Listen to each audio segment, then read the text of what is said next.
तर हा करेला आहे ना असा उभा कापून घेतलेला आहे. 4 करेलेचे अशा फोडे केलेले आहेत आणि त्याच्यामध्ये लिंबू पिळलेलं आहे आणि मीठ टाकलेलं आहे. आता हे अर्धा तास आहे ना असंच ठेवायचं आणि याचा करेला फ्राय बनवायचा आहे, तळून घ्यायचं आहे. याचं पाणी आहे ना काढून घ्यायचं. नंतर पुढे पहा. तर हा करेला आहे ना असा उभा कापून घेतलेला आहे. 4 करेलेचे अशा फोडे केलेले आहेत आणि त्याच्यामध्ये लिंबू पिळलेलं आहे आणि मीठ टाकलेलं आहे. आता हे अर्धा तास आहे ना असंच ठेवायचं आणि याचा करेला फ्राय बनवायचा आहे, तळून घ्यायचं आहे. याचं पाणी आहे ना काढून घ्यायचं. नंतर पुढे पहा. आता हा करेला आहे ना याच्यामध्ये ना बेसन आणि तांदळाचं 1 चमचा पीठ टाकलेलं आहे, चवीनुसार मीठ आणि थोडासा चिमूटभर सोडा टाकलेला आहे आणि अजून थोडं नमक चवीनुसार टाकायचं आहे आणि थोडंसं ओवा पण टाकलेलं आहे, थोडं जिरं पण टाकलेलं आहे. आणि इकडे आता हे असं तळायला टाकते. हे असं उभा केलेला आहे. अतिशय टेस्टी होतो, बनवून पहा.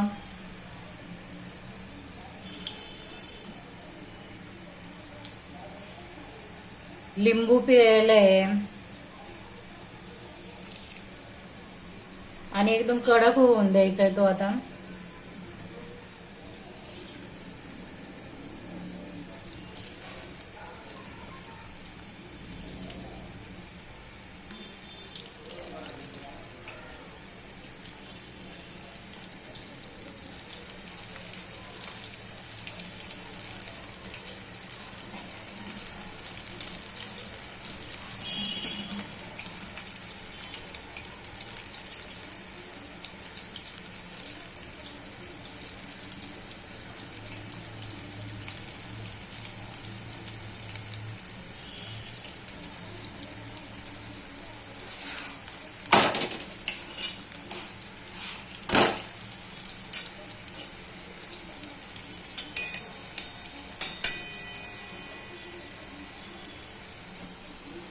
हे एकदम क्रिस्पी बनवायचं आहे आपल्याला.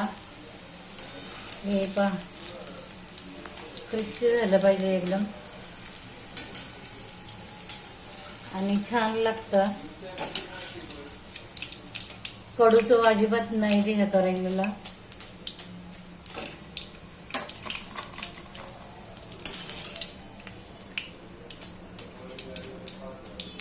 क्रिस्पी करायला बोलतात याला.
चांगलं क्रिस्पी. एक खाऊन बघ ना कसं आहे.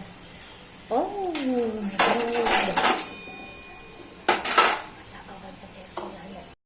हा पहा असा क्रिस्पी करेला आहे, एकदम क्रिस्पी झालेला आहे आणि सोपी एकदम पद्धत आहे बनवण्याची. चला तर भेटूया नेक्स्ट व्हिडिओमध्ये. आवडलं तर सबस्क्राईब करा.